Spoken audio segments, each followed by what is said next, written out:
ತುಂಬಾ ಜನ ಅಬಕಾರಿ ಇಲಾಖೆ ನೇಮಕಾತಿ ಬಗ್ಗೆ ಕೇಳ್ತಾ ಇದ್ರೆ ಅಂದ್ರೆ ಅಬಕಾರಿ ಒಂದು ಇಲಾಖೆಯಲ್ಲಿ ಎಷ್ಟು ಹುದ್ದೆಗಳು ಖಾಲಿ ಇದೆ, ಸೊ ಯಾವುದಕ್ಕೆಲ್ಲ ಆರ್ಥಿಕ ಇಲಾಖೆ ಅನುಮೋದನೆ ಕೊಟ್ಟಿದೆ, ಸೊ ಯಾವಾಗ notification, especially exercise sub inspector ಹುದ್ದೆಗೆ ತುಂಬಾ ಜನ ಓದ್ತಾ ಇದ್ದೀರಾ.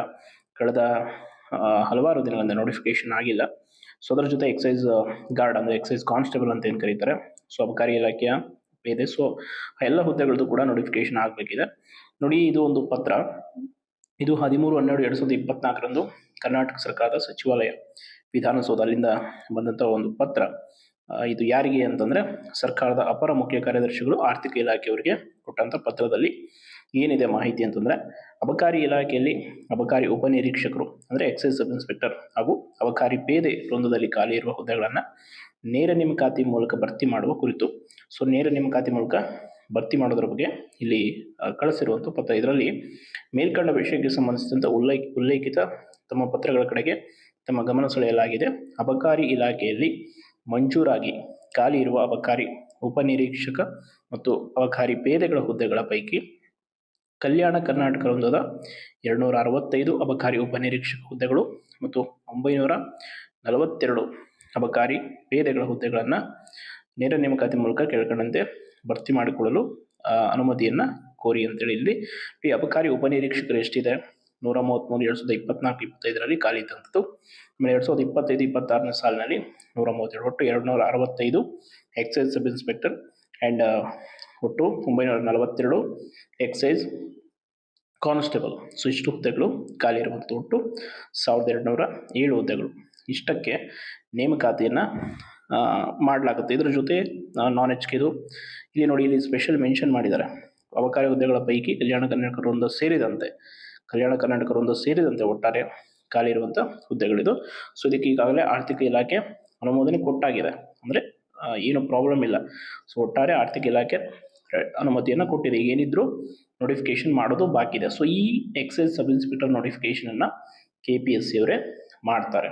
ಸೊ ಹಾಗಾಗಿ ಇದು ಯಾವ ರೀತಿ ಪರೀಕ್ಷೆ ಇರುತ್ತೆ ಮತ್ತು ದೈಹಿಕ ಪರೀಕ್ಷೆ ಹೆಂಗಿರುತ್ತೆ ಏನು ಅನ್ನೋದ್ರ ಬಗ್ಗೆ ಈ ವಿಡಿಯೋದಲ್ಲಿ ತಿಳಿಸ್ತೀನಿ. ನೋಡಿ, ಯಾರು ಅಬಕಾರಿ ಇನ್ಸ್ಪೆಕ್ಟರ್ ಮತ್ತು ಅಬಕಾರಿ ಪೇದೆ ಕಾನ್ಸ್ಟೇಬಲ್ ಹುದ್ದೆ ನೇಮಕಾತಿಗೆ ಓದ್ತಾ ಇದ್ದೀರಾ, ನಿಮ್ಮ ಪ್ರಿಪರೇಷನನ್ನು ಚೆನ್ನಾಗಿ ಮಾಡ್ಕೊಳ್ಳಿ. ಕಾರಣ ಇದಕ್ಕೆ ಆಲ್ರೆಡಿ ಆರ್ಥಿಕ ಇಲಾಖೆ ಅನುಮೋದನೆ ಕೊಟ್ಟಾಗಿದೆ. ಈಗ ನೆಕ್ಸ್ಟ್ ಸ್ಟ್ರೈಟ್ ನೋಟಿಫಿಕೇಶನ್ ಮಾಡೋದೊಂದೇ. ಈಗೇನು ನೇಮಕಾತಿಗಳು ಶುರು ಆಗುತ್ತೆ ಅದರಲ್ಲಿ ಇದನ್ನು ಕೂಡ ನೇಮಕಾತಿ ಮಾಡಿಕೊಳ್ಳಲಾಗುತ್ತೆ.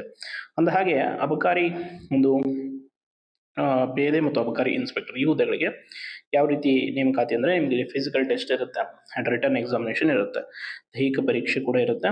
ಬಟ್ ಒಂದು ಸ್ವಲ್ಪ ಬದಲಾವಣೆ ಅಂತಂದರೆ ಹೈಟ್ ವಿಷಯದಲ್ಲಿ ಪುರುಷರಿಗೆ PSIಗೆ ಹೋಲಿಸಿದ್ರೆ ESI ಕಡಿಮೆ ಇದೆ. ಸೊ ಹಾಗಾಗಿ ತುಂಬ ಅನುಕೂಲ ಇದೆ.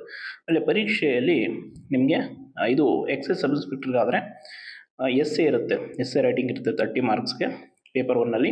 ಆಮೇಲೆ Kannada to English translation 10 marks ಇರುತ್ತೆ, English to Kannada translation 10 marks ಇರುತ್ತೆ. ನೋಡಿ, ಇಲ್ಲಿ ಯಾವುದಿಲ್ಲ PSIಗೆ ESIಗೆ ಕಂಪೇರ್ ಮಾಡಿದ್ರೆ ಇಲ್ಲಿ ಏನಿಲ್ಲ ಅಂತಂದರೆ ಸಂಕ್ಷಿಪ್ತ ಬರವಣಿಗೆ ಅನ್ನುವಂಥದ್ದಿಲ್ಲ.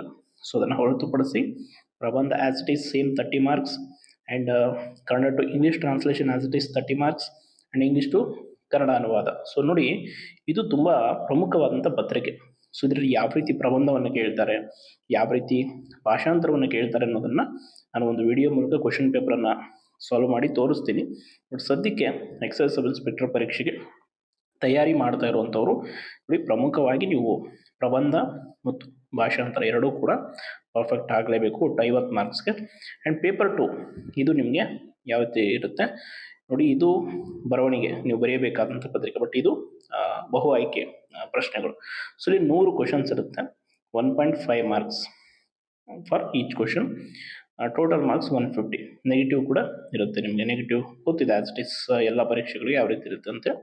ಇದಾದಮೇಲೆ ಸ್ಪರ್ಧಾತ್ಮಕ ಪರೀಕ್ಷೆಗೆ ಯಾರು ತಯಾರಿ ಮಾಡ್ತಾ ಇದ್ದೀರಾ ಎಕ್ಸೈಸ್ ಸಬ್ ಇನ್ಸ್ಪೆಕ್ಟರ್ಗೆ ಸರಿಯಾಗಿ ನೋಡ್ಕೊಂಬಿಡಿ. ಸಿಲೆಬಸ್ ಇದೇ ಇರುತ್ತೆ. ಏನು ಸಿಲೆಬಸ್ ಅಂದರೆ, ಪೇಪರ್ 1ನಲ್ಲಿ 2 ಭಾಗಗಳನ್ನಾಗಿ ಡಿವೈಡ್ ಮಾಡಿರ್ತಾರೆ. ಒಂದು ಪ್ರಬಂಧ ಬರವಣಿಗೆ, ಇನ್ನೊಂದು Kannada to English, English to Kannada translation. So ಇವೆರಡೂ ಸೇರಿ 50 ಮಾರ್ಕ್ಸ್ಗೆ ಮುಗೀತು, ಆಯಿತಾ. ಪೇಪರ್ 2 ಅಂದರೆ GK. ಇಲ್ಲಿ ಸಾಮಾನ್ಯ ಅಧ್ಯಯನದ ಇದರಲ್ಲಿ ಸಾಮಾನ್ಯ ಜ್ಞಾನ, ವಿಜ್ಞಾನ, ಭೂಗೋಳ, ಇತಿಹಾಸ, ಸಂವಿಧಾನ ಮತ್ತು ರಾಷ್ಟ್ರೀಯ ಸ್ವಾತಂತ್ರ್ಯ ಚಳವಳಿ ಮತ್ತು ಸಾಮಾನ್ಯ ಮಾನಸಿಕ ಸಾಮರ್ಥ್ಯಗಳಿಗೆ ಸಂಬಂಧಪಟ್ಟ ಹಾಗೆ ಪ್ರಶ್ನೆಗಳಿರುತ್ತೆ. ಇಲ್ಲಿ ಒಟ್ಟು ಪೇಪರ್ ಪೇಪರ್ 1 ನೀವು 50, ಪೇಪರ್ 2 150 ಎರಡೂ ಸೇರಿ ನೀವು ಇಲ್ಲಿ ಪರೀಕ್ಷೆಯನ್ನು ಎದುರಿಸಬೇಕಾಗುತ್ತೆ. ಸೊ ಅದಾದಮೇಲೆ ಪೇಪರ್ 1 ಸಿಲೆಬಸ್ಸು ನಿಮ್ಗೆ ಗೊತ್ತಿದೆ, ಹೇಳಿದೆ ಈಗ ಆಲ್ರೆಡಿ. ಟ್ರಾನ್ಸ್ಲೇಷನ್, ಎಸ್ಸೆ ಇದೆಲ್ಲ ಆಯಿತು. Paper 2 current affairs, Indian freedom fight, Indian constitution, history, geography, arts, literature, mental ability, moral education, science, ಇಷ್ಟು ವಿಷಯಕ್ಕೆ ಸಂಬಂಧಪಟ್ಟಾಗಿ ಪ್ರಶ್ನೆಗಳನ್ನು ಕೇಳಲಾಗುತ್ತೆ. ನೋಡಿ, ಯಾವ್ಯಾವ ಪುಸ್ತಕಗಳನ್ನು ಓದಬೇಕು ಯಾವುದ್ಯಾವುದಕ್ಕೆ ಅನ್ನುವಂಥದ್ದು ತುಂಬ ಬಾರಿ ನಾನು ಆಲ್ರೆಡಿ ಹೇಳ್ಬಿಟ್ಟಿದ್ದೀನಿ. ಬೇಕು ಅಂದರೆ ಈ ಎಸ್ಸೆಗೆ ಸಪ್ರೇಟಾಗಿ ಬುಕ್ ಲಿಸ್ಟು ಒಂದು ವಿಡಿಯೋ ಮಾಡ್ತೀನಿ. ಸೊ ಕರೆಂಟ್ ಅಫೇರ್ಸು ಮಾಮೂಲಿಯಾಗಿ ನೀವು ಯಾವುದಾದ್ರೂ ದಿನಪತ್ರಿಕೆ ಅಥವಾ ಮ್ಯಾಗ್ಝಿನನ್ನು ಓದ್ಬೋದು. ಆಮೇಲೆ ಇಂಡಿಯನ್ ಫ್ರೀಡಮ್ ಫೈಟ್ಗೆ ನೀವು ಆಲ್ಮೋಸ್ಟು ಸ್ಟೇಟ್ ಗೌರ್ಮೆಂಟ್ ಬುಕ್ಸನ್ನು ಓದಿ ಅಥವಾ NCERT ಓದಿ ಯಾವುದಾದ್ರೂ ಓದಿ. ಇಂಡಿಯನ್ ಕಾನ್ಸ್ಟಿಟ್ಯೂಷನ್ಗೆ ಆಲ್ಮೋಸ್ಟ್ PS ಗಂಗಾಧರ್ ಸರ್ದಿದೆ, ತುಂಬ ಬುಕ್ ಇದೆ. KM ಸುರೇಶ್ ಸರ್ದು. ಹಿಸ್ಟ್ರಿಗೂ ಅಷ್ಟೇ ತುಂಬ ಬುಕ್ಸ್ ನಿಮಗೆ ಹೆಲ್ಪ್ ಆಗುತ್ತೆ. ಜಿಯೋಗ್ರಫಿಗೂ ಕೂಡ ಅಷ್ಟೇ. ಇನ್ನು ಕಲೆಗೆ ಸಂಬಂಧಪಟ್ಟಾಗೆ ಆರ್ಟ್ ಆ್ಯಂಡ್ ಕಲ್ಚರ್ಗೆ, ಲಿಟ್ರೇಚರ್ಗೆ, mental ability and moral education, science ನೀವು ಯಾವುದಾದ್ರೂ ಓದಿ. ಆ್ಯಂಡ್ ಏಜ್ ಲಿಮಿಟು GM ಅವರಾಗಿದ್ದರೆ ನೀವು ಎಕ್ಸೈಸ್ ಸಬ್ ಇನ್ಸ್ಪೆಕ್ಟರ್ ಪರೀಕ್ಷೆ ಬರೀಬೇಕು ಅಂತಂದ್ರೆ ಅಂದ್ಕೊಂಡಿದ್ರೆ 21 to 26 ಆಯಿತಾ. 2A 3A 2B 3B ಅವರಿಗಾದರೆ ನೋಡಿ ನಿಮಗೆ 21 to 29 ನಿಮಗೆ ಅವಕಾಶ ಇದೆ. ಈ ಏಜಲ್ಲಿ, ಈ ಏಜ್ ಲಿಮಿಟ್ ಒಳಗಡೆ ನೀವು ಪರೀಕ್ಷೆ ಬರೀಬೋದು. ಹಾಗೆ ಏಜ್ ಲಿಮಿಟ್ ಸಿಗುತ್ತೆ ಇದಕ್ಕೆ ಅಂತಂದರೆ ಸೊ ಅದು ನೋಟಿಫಿಕೇಶನ್ ಆದಮೇಲೆ ಗೊತ್ತಾಗುತ್ತೆ ಅದು ಎಷ್ಟು ಏನು ಇಲ್ಲವಂಥದ್ದು. ಈಗಾಗಲೇ ಸರ್ಕಾರ ನಿಮ್ಗೆ ಗೊತ್ತಿತ್ತು 5 years ಏಜ್ ರಿಲ್ಯಾಕ್ಸೇಷನ್ ಕೊಟ್ಟಿರುವಂಥದ್ದು ಒಂದು ಬಾರಿಗೆ. ಅದಾದಮೇಲೆ ಕ್ಯಾಟಗರಿ 1 SC ST ಅಭ್ಯರ್ಥಿಗಳಿಗಾದರೆ 21 to 31ವರೆಗೂ ಕೂಡ ಅವರು ಈ ಎಕ್ಸೈಸ್ ಸಬ್ ಇನ್ಸ್ಪೆಕ್ಟರ್ ಪರೀಕ್ಷೆಯನ್ನು ಬರೀಬೋದು.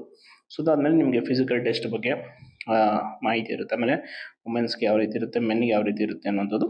ಸೊ ಹೋಲ್ ಈ ಎಲ್ಲ ಒಂದು ಪ್ರೊಸೆಸ್ಸು ನಿಮಗೆ ಎಕ್ಸೈಸ್ ಸಬ್ ಇನ್ಸ್ಪೆಕ್ಟರ್ ಪರೀಕ್ಷೆಗೆ ಸಂಬಂಧಪಟ್ಟಾಗೆ ಮಾಹಿತಿಯನ್ನು ನೀಡಿರುವಂಥದ್ದು. ಯಾರ್ಯಾರಿಗೆ ಇಂಟ್ರೆಸ್ಟ್ ಇದೆ ನೋಡಿ, ಚೆನ್ನಾಗಿ ಪ್ರಿಪ್ರೇಷನನ್ನು ಮಾಡ್ಕೊಳ್ಳಿ. ಆಲ್ರೆಡಿ ಸಿಲೆಬಸ್ ಇದೆ, ಆರ್ಥಿಕ ಇಲಾಖೆ ಅನುಮೋದನೆ ಕೊಟ್ಟಾಗಿದೆ.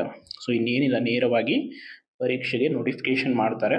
ಸೊ ಚೆನ್ನಾಗಿ ಓದ್ಕೊಂಡು ಈ ಒಂದು ಬಾರಿ ಅವಕಾಶವನ್ನು ಬಳಸ್ಕೊಳ್ಳಿ. ಯಾಕೆ ಅಂತಂದರೆ ಪದೇ ಏಜ್ ಲಿಮಿಟ್ಟು ಇದು 6 ವರ್ಷ 7 ವರ್ಷ 8 ವರ್ಷಕ್ಕೊಮ್ಮೆಲ್ಲ ನೋಟಿಫಿಕೇಷನ್ ಆಗುವಂಥವೆಲ್ಲ. ಸೊ ಅದಕ್ಕೆ ಒಂದೇ ಬಾರಿ ಸಿಗೋದು 1 ಅಥವಾ 2 ಬಾರಿ, ಆಲ್ಮೋಸ್ಟ್ GMಗಾದರೆ 1 ಬಾರಿ, OBCಗೆ ಸಿಗ್ಬೋದೇನೋ ಆಗಿತ್ತು. ಡಿಗ್ರಿ ಆದಮೇಲೆ ಏನೋ ನೋಟಿಫಿಕೇಷನ್ ಆಗಿದ್ದರೆ ಇನ್ನೊಂದು ಸಿಗ್ಬೋದು. ಇನ್ನೂ ತುಂಬ ಕಷ್ಟ ಇದೆ. KPSC ಮೇಲೆ ಮೊದಲೇ ನಿಮಗೆ ಗೊತ್ತಿದೆ, ನೋಟಿಫಿಕೇಷನ್ ಆದಮೇಲೆ ಹೋಲ್ ಪ್ರೊಸೆಸ್ ಮುಗಿಸೋಕ್ಕೆ 2-3 ವರ್ಷ ಬೇಕು ಅವ್ರದ್ದು.